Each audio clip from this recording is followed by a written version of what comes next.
Hello, BookTube. I thought we'd go through some new releases. Not opening any packages on camera, just new release books. These are things that are out already or will be out very soon or that are out a little bit down the line, trying to cover a wide variety here. We'll just go through a little stack of them so that you know they're out there, you know they're coming. Maybe they'll interest you more than they interest me. And the first one we'll do here is from the great folks at Europa Editions. I really can't sing their praises enough. I always do, but this is a more translated literature. I've been doing really, really well with translated literature this year. Really well. And that's been tremendously enjoyable.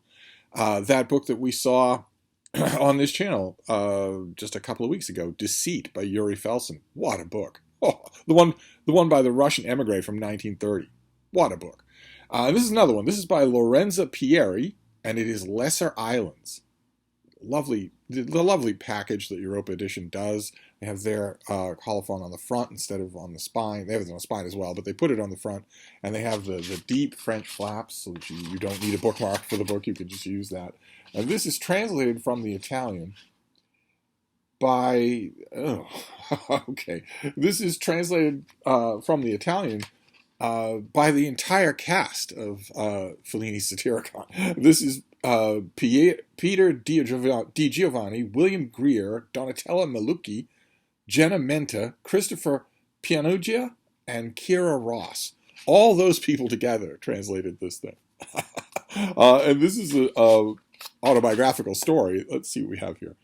Unfolding over 4 decades on the island of Giglio in Tuscany, Lesser Islands is at once a sweeping family saga, an intimate story of 2 sisters, and a fresco of Italian society and culture as it undergoes momentous change.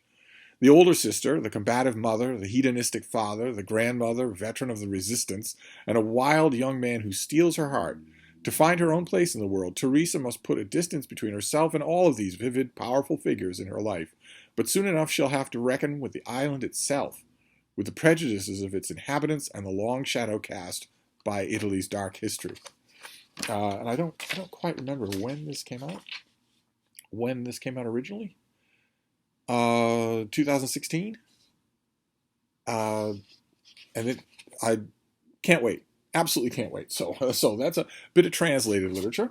Then we'll do a bound galley here. This is the very most advanced thing, aside from just loose pages with rubber bands around them. This is the most advanced thing that the publisher can send me. I was interested in the description, so they sent it to me. This is actually a July release. Is that right? Yes, July. So on this channel, we'll probably see the actual ARC, the actual review copy, and then hopefully we'll see a finished copy as well. This is by Jacob Mikanowski, and it is Goodbye, Eastern Europe, an intimate history of a divided land. That is finished cover artwork, so that's going to be the cover. And again, what can I say? I mean, this is also an American edition. That is fantastic. The sort of computer-generated art outline of those buildings, the old stone tower and the houses and whatnot, the computer-generated outline alone would be boring. And a photo of this, the photo on which that artwork was done, would also be boring. But this together, the combination, fantastic. Look at this cover. You have color and black and white juxtaposed and somehow split. It works perfectly. Just perfectly. So what have we got? Let's see what we have here. Eastern Europe has gone out of fashion since the fall of the Soviet Union. Ask someone today, and they might tell you that Estonia is in Scandinavia rather than in the Baltics, that Slovakia is in Central Europe, and that Croatia is in the Eastern Adriatic instead of the Balkans. Eastern Europe is a place that barely exists at all, except in cultural memory. Yet it remains a powerful marker of identity for many, with a fragmented and wide-ranging history that is defined by text, myth, and memory. This book is an expansive narrative about a place that has survived almost being forgotten. That's kind of neat. The author goes around, talks to everybody there. I love this sort of thing. I don't love it enough to jump the gun until July, but it's coming out in late July. So I will. This is a case where I will probably wait until I get the finished copy. Whereas Lesser Islands is coming out at the end of this month. So I'll read this tonight. So doing a little bit of literal translation from the original title there. Lesser, I guess. You're going to do that? That's fine. Minor Islands. I guess lesser has a kind of a double meaning in English that isn't quite so strong in Italian. So, well, anyway, we're going to move on next to a naked hardcover. No dust jacket here. This is, I think, out real soon. Yeah, this comes out in mid-March. Pretty interesting subject. This is called Goodbye to Clocksticking, and it's a memoir by Joseph Moninger. The subtitle there is How We Live While Dying. And this guy's story is just a book waiting to be written. Let's see here. After 32 years teaching, the author, an avid outdoorsman in robust health, was looking forward to spending a long retirement with the love of his life in a cabin beside a New England estuary. 3 days later, and the pub sheet stresses, 3 days. 3 days of that dream. 3 days later, he's diagnosed with lung cancer, even though he has not smoked for more than 30 years. It is May, and he's told that he'll likely be dead by Labor Day. Thanks to a new miracle drug, Joe gets a temporary reprieve, but the shock and devastation of his cancer diagnosis had already sent him to his writing desk, where he had processed most of what had occurred in his life. So he's been an avid writer. But this was a shock. Little by little, Joe realized that he was writing an account of the year after the diagnosis. He set out to live life to the fullest and to write about the years of grace that follows, from his cancer treatments to his innermost thoughts. This is just fantastic. I love books like this. I can tell you beyond a shadow of a doubt, I can tell you without any chance that I am wrong, that moment, the moment when some well-meaning doctor who's got plenty of other stuff on his schedule for that day sits you across the table and says, we're going to try and find you as much quality time as we can. There are some aggressive routes that we can take. And he's just burbling on. But your attention is entirely focused on his tie clip, and all you can think about is he is calmly telling me about the end of the world. The world ends when you're dead. Believe you me, when you've had that conversation, more than likely, if you have a creative bone in your body, the next thing you do will be to get to the project that you've been putting off forever and do it. Do it at doubled speed. Do it. Whether it's a memoir about his years of grace or, let's say, a big novel about the Roman Emperor Trajan. When that moment happens, it concentrates the mind, as Samuel Johnson said. So I can't wait to read this. I'm hoping that the author is alive and well. I'm hoping that he's doing well. Although, that can't be true. A miracle drug, a really good response to that miracle drug or to any cancer treatments, is great. That's all well and good. But the end is written here. So we're not talking about a minor kind of lymphoma here. We're talking about something he can't survive. But he wrote the book. He got a book out, and that's great. That's fantastic. So, okay, then we'll move on from the sublime to the ridiculous. We'll move on to The Shards, the new novel by Bret Easton Ellis. Fairly hefty thing. Let's. The back cover has only a long excerpt from the book. It doesn't have anything else. So, and the dust jacket has that as the cover illustration. That is from the 1980s. That is not what Bret Easton Ellis looks like now. All kinds of little decisions like that, I guarantee you, were meticulously decided by this author himself. But let's read what you would read on the dust jacket. This is, I don't think I have a sheet on this. I'm pretty sure it's out already. I'm pretty sure it's a February release. 17-year-old Brett is a senior at the exclusive Buckley Prep School when a new student arrives with a mysterious past. Robert Mallory is bright, handsome, charismatic, and shielding a secret from Brett and his friends, even as Robert becomes part of their tightly knit circle. Brett's obsession with Robert is equaled only by his increasingly unsettling preoccupation with the Trawler, a serial killer on the loose who seems to be drawing ever closer to Brett and his friends, taunting them, and Brett in particular, with grotesque threats and horrific, sharply local acts of violence. So is the new boy the serial killer? I read an advanced copy of this, and I thought it was more controlled than this author usually is. The literary world, just in general, has told this author that from the time when he was a little boy, from the time when he was one of my boys, the literary world has told him from the beginning that you have two paths before you. You can either be controlled and write for the ages, which doesn't really pay well, or you can be grotesquely self-indulgent and intentionally provocative. And we don't know anything about the ages. Nobody does. But that'll do a lot better for your bottom line. This seemed to me to be more controlled, but I'm looking forward to giving it a reread.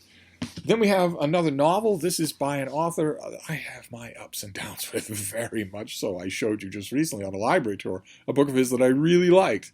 It was nonfiction, but that doesn't have to be true. He could write fiction that I would like. He has, in fact, written at least one novel that I like. This is the new novel from Thomas Mallon. This is Up with the Sun. Here we have an unfortunate break with the upward trend that we've seen in American book covers. This is ugly.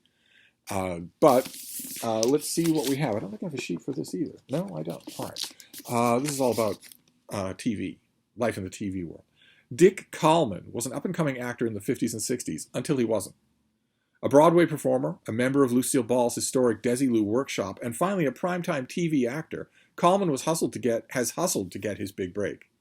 But just as soon as his star begins to rise, the roles began to dry up, and he faded from the spotlight, and his name disappeared from the tabloids and newspapers until his sensational murder in 1980.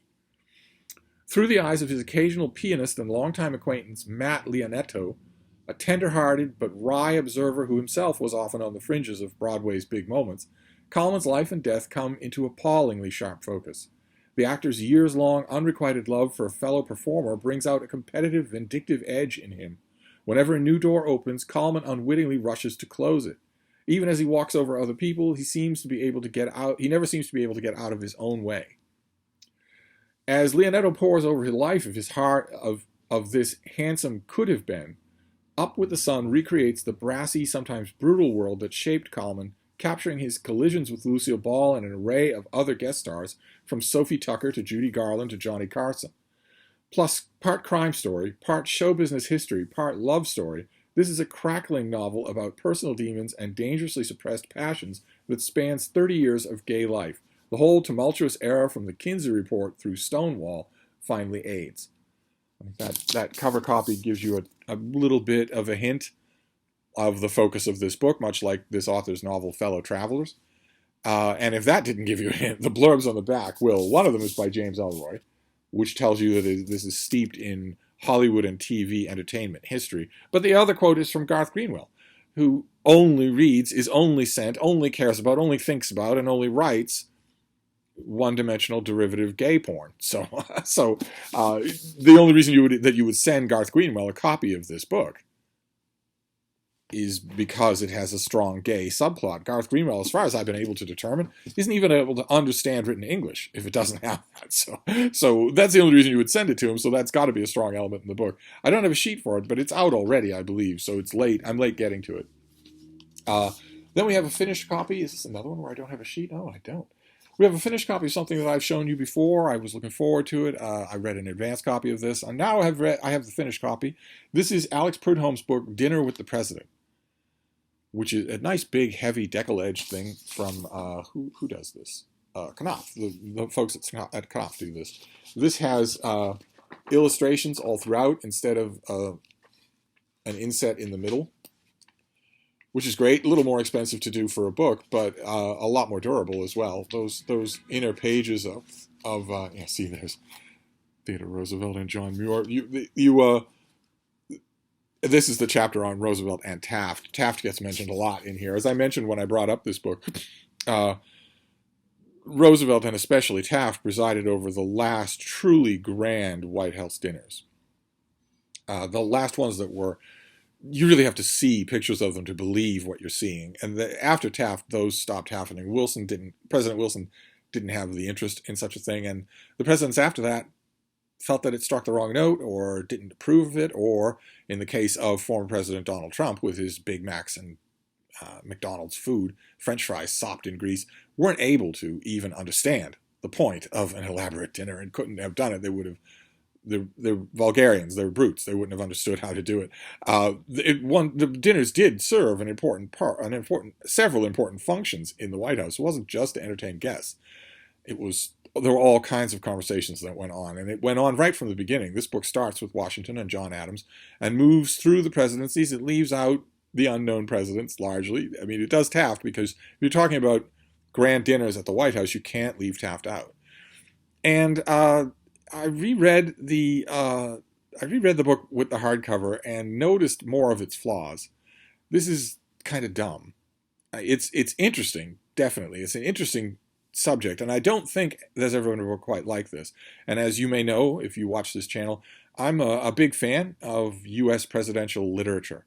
Whether it's the dogs of the White House, the dogs of the Kennedy administration, whether it's uh, memoirs of assistants to first ladies or to presidents or whoever, whether it's memoirs or histories, insider histories of uh, cabinet secretaries or whatever. I find the whole subject fascinating, right up to the terminus of the 2016 election. I'll read pretty much anything on the subject up until then. And I wanted this author to do more. I mean, I don't mean this to sound Ponzi, but I've read 10 times more on this particular subject, not just the U.S. presidency, but dinners at the White House than this author has. And I'm not holding that against him. I have read many books on some subjects where it's obvious to me in chapter 1 that I've read more than the author has on the subject, but still pleased me. This is kind of dumb. There are lots and lots of claims in here, offhand claims that are very much factoid lists pulled off YouTube or Google that aren't true, that aren't the case. I know my American presidents fairly well, but there are a handful of them, probably 6 or 7, where if you do that sort of thing, I'm going to know right away that you're doing that sort of thing because I don't just know a lot about them. I know everything about them. You've got President Kennedy on the cover there. He's one of them. President Taft is another one. Also President Theodore Roosevelt. Uh, and every time the author ended up talking about a president who I knew well, whose details I knew well, those details were dumb. They were wrong, or they were weirdly missing the point. Just weirdly missing the point, or in some cases just lacking a good edit, which is unusual for Knopf. Usually they're on the ball about that sort of thing, but this thing, I mean, for instance, just to use one example in the Taft chapter, Taft, his wife is introduced as Nellie. They give her name, and then they give the nickname Nellie in parentheses. And I'm reading along there, and I'm thinking, okay, well, but no one called her that. No one but her husband called her that. Husband and family. Putting that there as if that was the popular referent for her is like saying Teddy for Theodore Roosevelt. No one called him that. He resented it. And no one had the nerve to call her that either, even after she'd had a massive stroke when the Tafts moved to the White House. In addition to that, then in the next paragraph, when her name comes up again, Nellie is once again there in parentheses. And then 2 paragraphs later, the same thing. Like someone editing this text, I guess I'm not going to put it on Alex Prodom's doorstep, although I should. He's the author. But it's like someone editing this text didn't even realize that you don't need to keep elaborating on that. You don't need to keep saying that. If you're not going to call the character Nellie, you don't have to keep reminding us that some people called her Nellie. You can just do that once. And also, more crucially, all throughout, this author largely misses the deeper significance of what's going on at a lot of these dinners. And the reason he misses the deeper significance is quickly obvious. He hasn't read the secondary information. He hasn't read those memoirs by, was there a diplomat that went to dinners at the McKinley White House? Was there a second-rate author who's now completely forgotten who went to dinners at the Coolidge White House? They wrote a memoir. They have a chapter about eating with the president. Did you find those things? Do you know that they exist? If you don't, you're not going to be aware of the nuances of what was happening.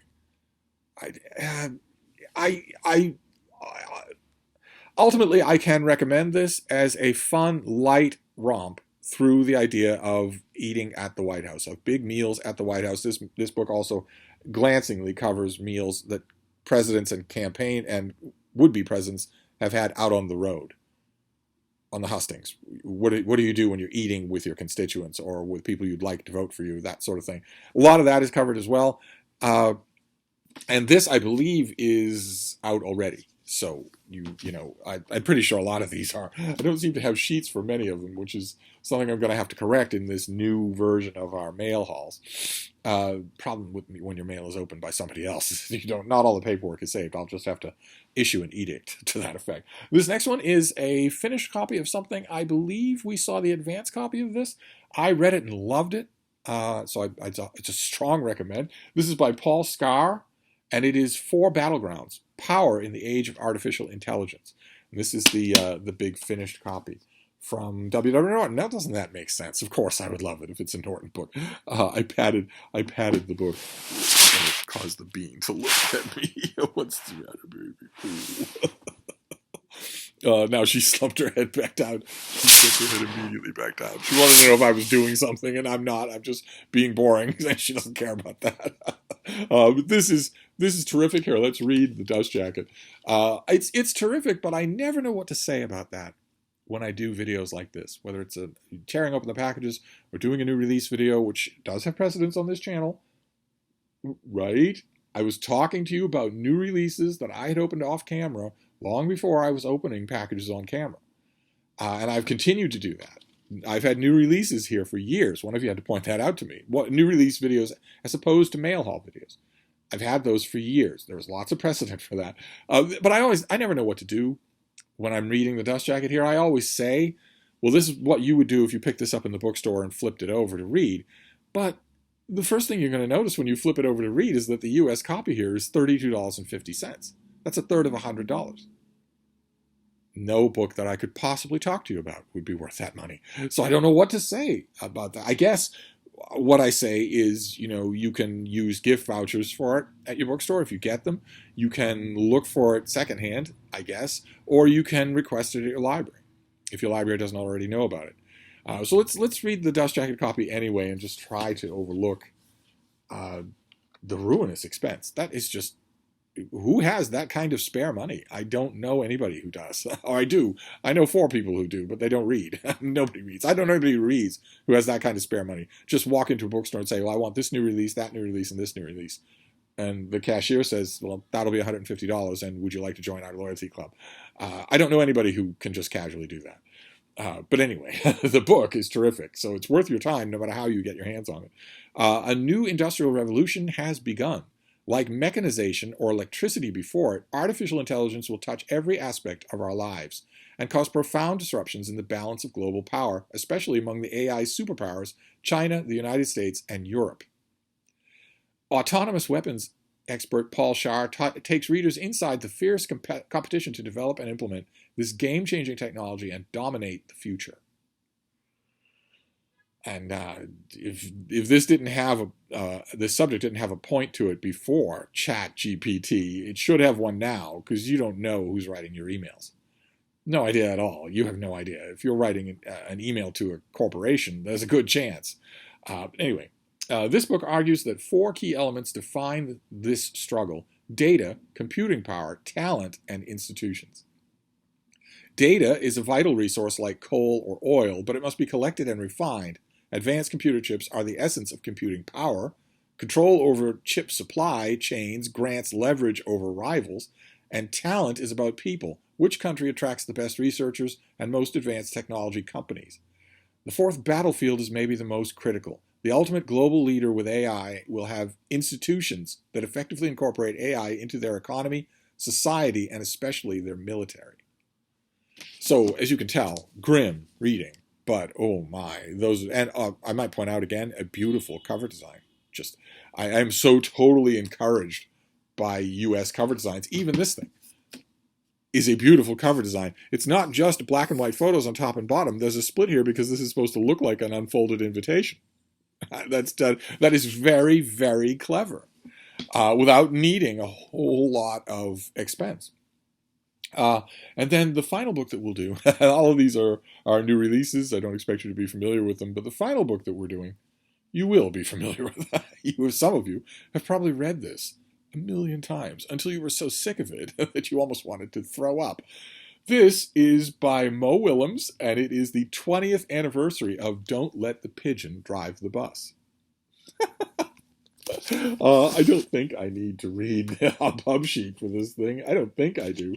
But let's at least get the details. This is of course Mo Willems' completely famous children's book about the corrosive effect of late stage capitalism. And this comes out in April. This comes out in early April.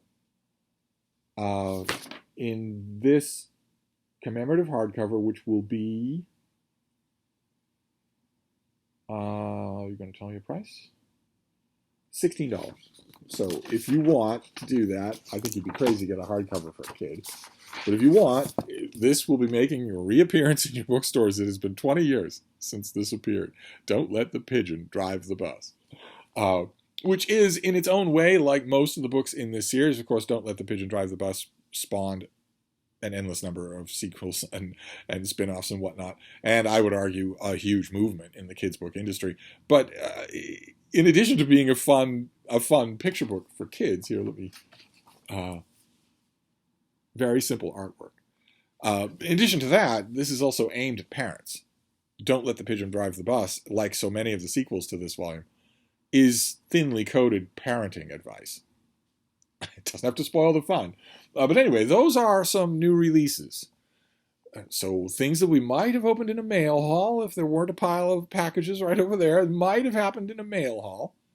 But they're still books. They're still new releases. The momentary thrill of opening a package might be gone. But you're still seeing these things. So we have Don't Let the Pigeon Drive the Bus. It's been 20 years since this appeared. We have Dinner with the President. A history, a kind of anecdote-driven, fun reading experience history about all kinds of dinner experiences, eating experiences with U.S. presidents and their wives. We have 4 Battlegrounds, which is, I think, a fairly important book about the current state of AI and the immediate future. We have Up with the Sun by Thomas Mallon. We have Bret Easton Ellis's new book, The Shards. Pretty good cover design there, just increasing concentration on that one eye until it pixelates. That's pretty good. And once again, like the fold in the invitation, or like the split in Goodbye Eastern Europe, it's very simple to do. It doesn't require you to expend money on a copyright license or whatever. Then we have Goodbye to Ticking Clocks. So 2 goodbyes here, where the author writes about having been given a death sentence. And we'll see what it's like. And finally, Lesser Islands from Europa Editions, which comes out right away. It comes out really soon. A lot of these things are probably out now or out really soon. So there you go. Nice pile of new releases for you on this bright, sunny Sunday. So I'll wrap this up for now and take a look at it, and I will see you soon. Thank you, BookTube.